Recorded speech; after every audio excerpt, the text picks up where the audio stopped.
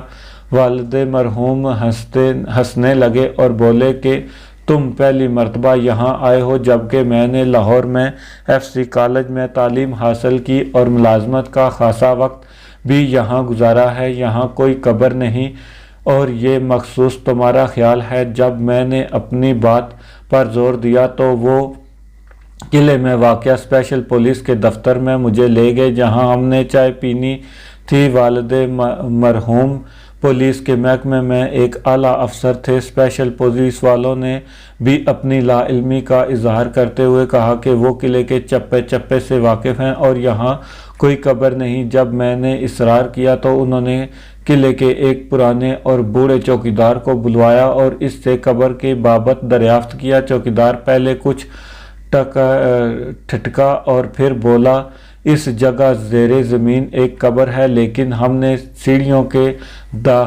داخلے پر تختے لگا کر اسے بند کیا ہوا ہے اور تختوں پر مٹی ڈال کر گھاس اگائی ہوئی ہے۔ چوکیدار کی بات سن کر سب حیران ہوئے اور چوکیدار سے کہا کہ تختے ہٹائے۔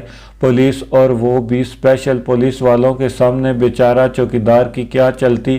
آدھے گھنٹے میں ہمارے سامنے چوکیدار اور مالیوں نے تختے ہٹائے اور چند منٹ بعد تازہ ہوا کے اندر داخل ہونے کا انتظار کر کے ہم ٹارچوں کی روشنی میں اندر داخل ہوئے۔ پتھروں کی بنی پوری 15 سیڑھیاں اترنے کے بعد سرنگ دائیں جانب گھومی اور سامنے ہی ایک قبر تھی جس پر ایک بوسیدہ چادر پڑی ہوئی تھی۔ بما میرے والد کے سب پولیس والے حیران تھے، لیکن مجھے محسوس ہو رہا تھا جیسے میں یہاں پہلے بھی آ چکا ہوں۔ ہم سب نے فاتحہ پڑھی اور واپس آ گئے۔ دوسرا واقعہ 93 میں پیش آیا۔ میں راولپنڈی میں تھا اور دن کے 11 بجے کے قریب محسوس ہوا تھا کہ میری والدہ کسی مشکل میں گرفتار ہیں یا ہونے والی ہیں۔